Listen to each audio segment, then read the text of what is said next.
Today we look back on the career of pianist Tommy Flannigan, who died 1 year ago this month. Joining me is Brian Priestley. Welcome back, Brian. Yeah, hello, Julian. Now, Tommy Flannigan is one of those pianists who is at the heart of jazz and sometimes goes unnoticed. That's true, yes. I think it is partly because, as all the musicians said, he was a very good accompanist, and he was rather modest and therefore didn't necessarily put himself forward, and even in his solos he tended to be very good at continuing the mood that the horn player or the vocalist had established and not doing anything radical to change it and make himself noticed. When did you first become aware of him? Well, funnily enough, it's on this very first track that we're going to play. I think I hadn't heard of him until I first heard the Miles Davis album called Collector's Items, which is apparently one of the very first records that he made on moving to New York. And in fact, in a burst of youthful enthusiasm, I remember saying to a friend, "Wow, that's the kind of piano that I would like to be able to play one day." But I was very young. Well, let's listen to him on In Your Own Sweet Way.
Tommy Flannigan with Miles Davis playing In Your Own Sweet Way. Sonny Rollins was on tenor saxophone. Paul Chambers was on bass and Art Taylor on drums. That was recorded in New York in March 1956. How did Flannigan become associated with Miles?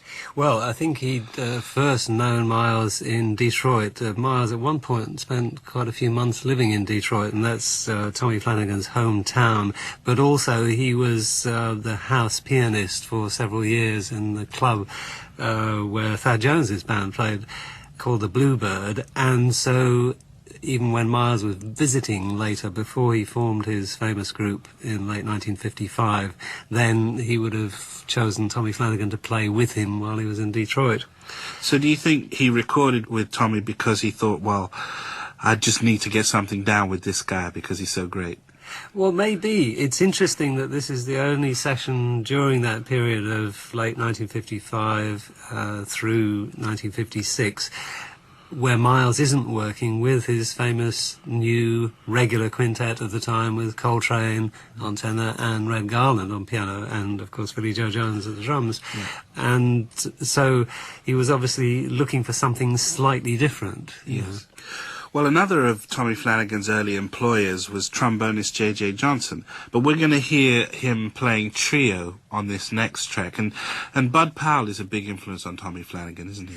Yes, that's true. It's quite remarkable in a way that J.J. Johnson's album, which this is taken from, was otherwise to feature his regular quintet with Bobby Jaspar on tenor saxophone, and I can't think of many other instances of that period where the band leader, who was a horn player, allowed the piano, bass and drums to have a whole track just of themselves. Well, Miles, of course, did it one time and let Red Garland play a piano trio track, but that's about the only other comparison I can think of. I think it's a very sensible idea, by the way. Yes, of course, yes. Not because I'm a piano player or anything. So the fact J.J. Johnson insisted on having a piano trio track, and the fact that Tommy elected to play a tune by Bud Powell, I think says a lot about where Tommy Flanagan was coming from. I mean, he doesn't exactly sound like Bud Powell because he has a more lyrical approach, I suppose. A more tender approach. That's right, that's right. But it's a tune that works very well for Tommy Flanagan anyway, and the regular drummer in this band of J.J. Johnson's at the time was another person who'd escaped from Detroit. That's Elvin Jones. This is quite early for Elvin as well, isn't it? Well, the track is called So Sorry Please.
The Tommy Flannigan Trio featured on J.J. Johnson's small group sessions of 1957, and So Sorry Please, with Wilbur Little on bass and Alvin Jones on drums. What a great track. Yes, indeed. I was glad to hear that again. I knew that it existed and that it's one of the, well, it's probably the earliest Tommy Flannigan Trio track. He made an album later that same year when that quintet was touring in Sweden, but it's not been that widely available, and that's another way of saying that I don't possess it. We were just saying also that Wilbur Little is somebody you don't hear of a lot. No, that's right. He was prominent in this group with J.J. Johnson, and he was active for quite a long while in New York and appeared on a couple of other albums. Well, Alvin Jones is someone we've heard a lot about, and Absolutely. His association with John Coltrane is well known, but also Tommy Flannigan. Tommy appeared on record with Coltrane a couple of times. One time was on a 1957 session, which apparently was originally produced with the idea of making a Tommy Flannigan quintet or sextet album in mind. But by the time they put it out, because Coltrane was becoming a big name, they obscured the issue. You know. I see. But his most famous appearance on record by far with Coltrane is on the album Giant Steps. And we'll make two references to this. I mean, first of all, it's perhaps important to hear a track from the album itself, because with a slight exception that we might refer to later, Tommy plays extremely well on it, and it's, again, unusual to hear somebody like Tommy Flannigan behind Coltrane, where you'd expect on a quartet that it's going to be McCoy Tyner. Right. And this is before McCoy Tyner was available. Well, we're going to hear Tommy, of course, playing Saida's song flute.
Saida's Song Flute from the album Giant Steps, recorded in May 1959.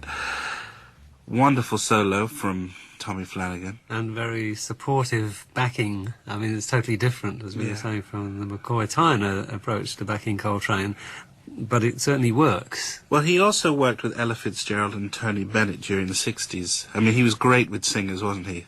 Oh, yes. Well, he was certainly noted for being an accompanist generally, and I mean, he made some albums in the early 60s also with Coleman Hawkins. He'd obviously come to the attention of the senior generation of soloists such as Hawkins, and was highly valued in that role. But the consequence, of course, of working with Ella, which he did for 2 separate periods, totaling about a dozen years, I think, was that he began to be forgotten about by most of the jazz community, because he was out there with Ella and he was busy, he wasn't available. And also, I suppose it coincided with a bit of a lull in jazz recording generally. So he made very few records during that period. Even, he doesn't appear on that many records of Ella's compared to some of the other piano players that she'd had. And of course, on the records where he does play for her, he doesn't exactly get much solo space. We're going to jump ahead now to 1977. We're going to hear him playing solo. Yes, 2 things interesting here. In terms of his recording career, he chose to leave Ella's employment finally at just about this time.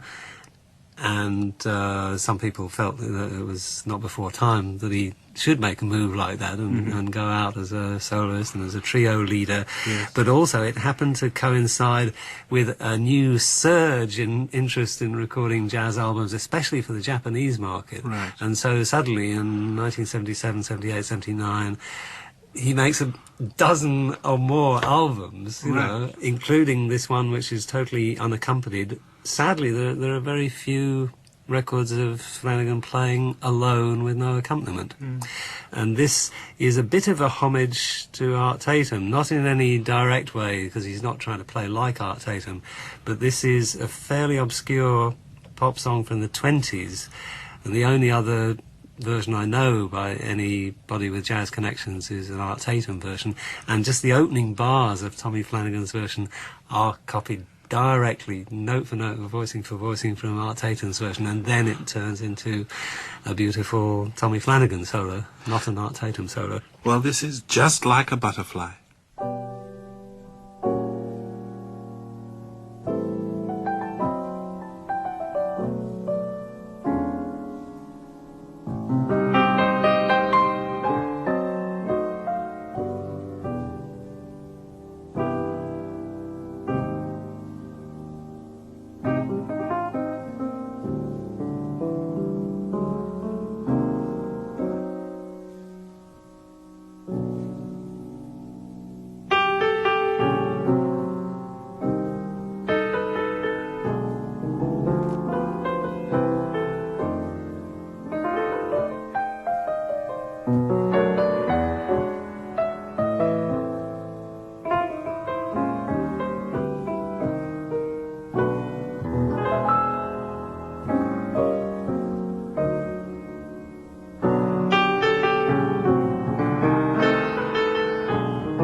Tommy Flanagan's beautiful rendition of Just Like a Butterfly, recorded in 1977.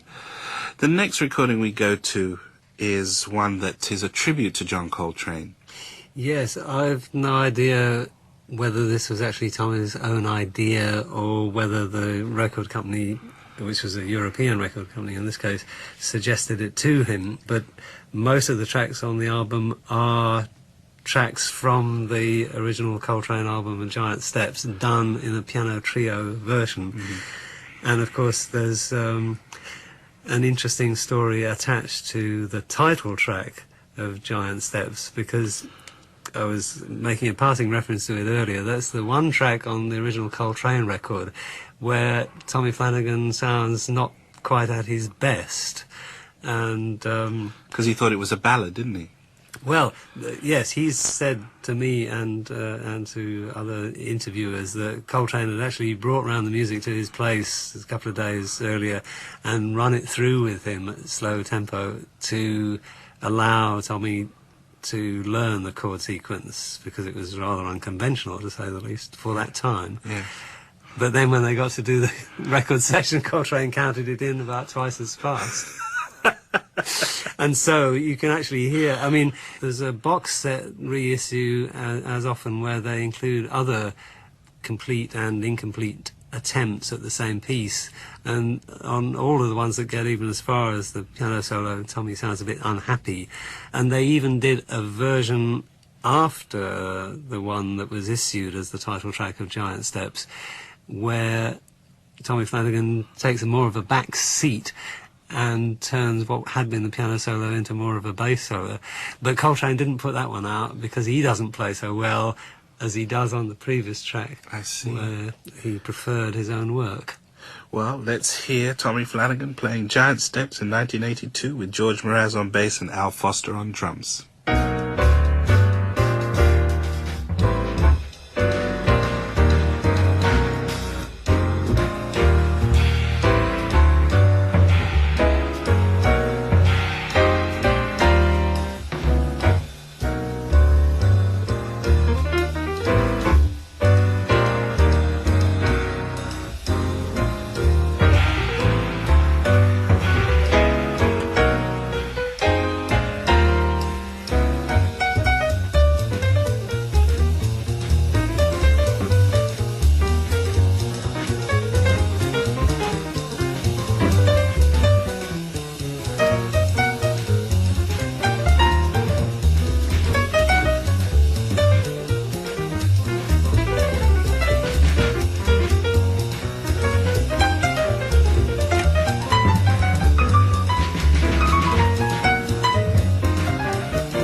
Tommy Flannigan playing Giant Steps in 1982 the way that he really intended to play it in 1959. It sounded this time as if he'd had longer to practice it. He got his own back on the piece. It's a really wonderful version. Yes, that's right. And given that it was one of those ideas that sounds like a concept album and maybe not the best concept, it actually works, especially on that track. Well, George Mraz was on bass and Al Foster was on drums. The next piece we're going to hear is called Beyond the Bluebird. What's the reference to the bluebird in the title here? Oh, well, that relates back to what we were saying about Tommy Flannigan being the house pianist at the club that people like Miles Davis would play at, because that was actually called the Bluebird, and it was also the home of the Thad Jones Quintet before he left Detroit to tour with Count Basie. Well, we hear him teamed up with Kenny Burrell, the guitarist, who is also from Detroit. That's right. And they not only knew each other from way back, but I believe that when Tommy Flannigan moved to New York in early 1956, it was simultaneous with Kenny Burrell moving to New York, and that Tommy Flannigan was in Kenny Burrell's car when they both moved. There's a lovely thing I never knew about this until last year. A book was published by a couple of ace researchers in Detroit about the whole Detroit jazz scene from the 1920s up until the early 60s. It's actually called Before Motown, to demonstrate that there was a lot happening there before what most people know about Detroit music. And in that are a couple of photographs of Tommy Flannigan in the early days before he left the city, and one has both Tommy and Kenny Burrell aged about 16, both on a bandstand playing together. You know what they say, birds of a feather. Yes. But another aspect about this tune is that it is an original. Yes, there's not very many Tommy Flannigan compositions that have even been recorded, and even fewer of those that people remember anything about. This happened to be made into the title track of the album in question in 1990, but it also is a very effective tune. Well, with Kenny Burrell on guitar, George Mraz again on the bass, Louis Nash this time on the drums, this is Beyond the Bluebird.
The Tommy Flannigan Quartet and Beyond the Bluebird. A lovely composition. Yes, which nobody ever has remembered about or tried to play since that record.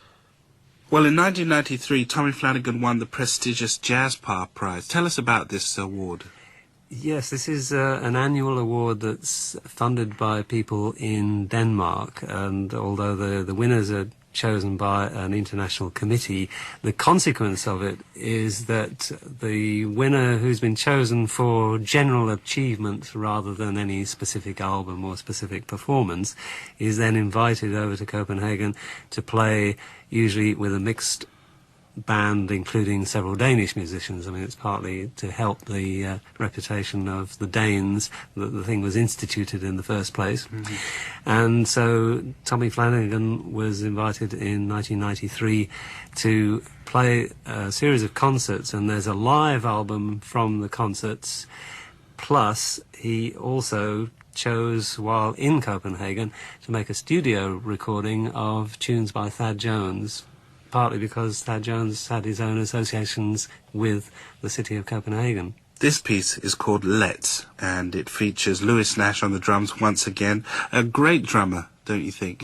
Yes, I first heard him live in the context of this Tommy Flannigan concert and studio album that were done in Copenhagen, but a very tasty drummer, as they say. Well, if I'm permitted to name drop slightly, I first heard Lewis Nash when I played with him. Right. In the Bradford Marsalis Quartet many moons ago. I didn't know that he was in that. Very swinging and a very clear sound. And Jesper Lundgaard is on bass. This is Let's.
Very tricky. Tommy Flannigan and Let's, with Jesper Lundgaard on bass and Lewis Nash on drums, and that was recorded in April 1993 as part of the Danish Jazz Par Prize.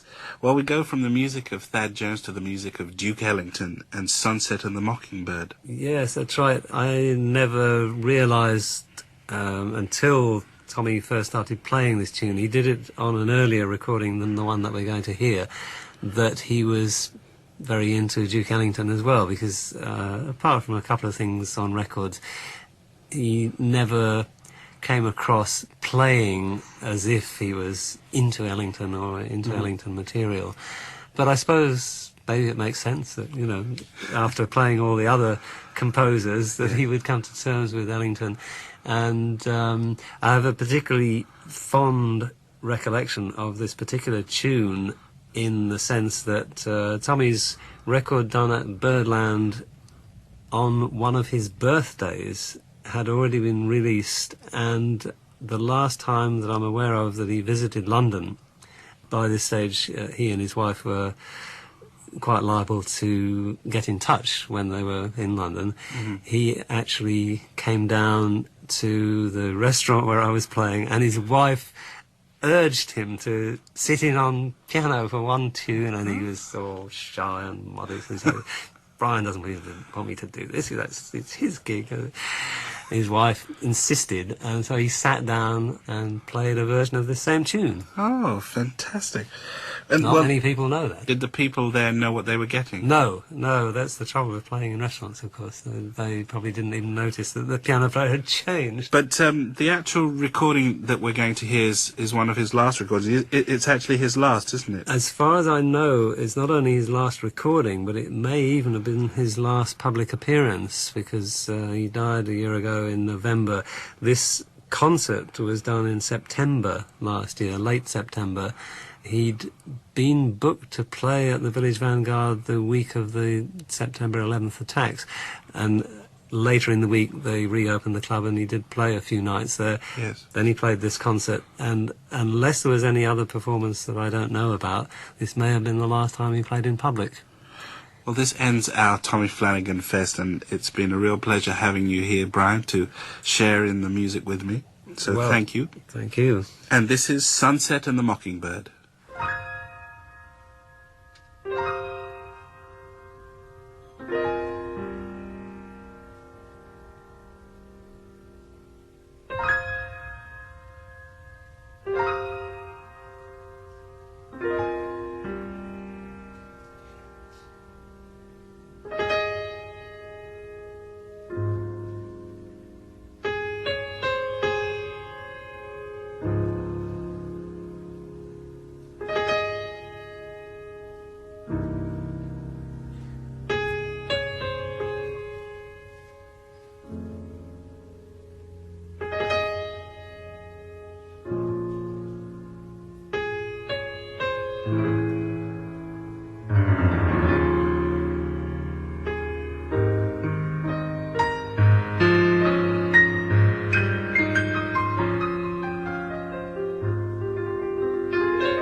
Sunset and The Mockingbird by Duke Ellington, performed by Tommy Flannigan, who died a year ago this month. Jazz Legends was presented by Julian Joseph, and he was in conversation with Brian Priestley. The producer was Felix Carey.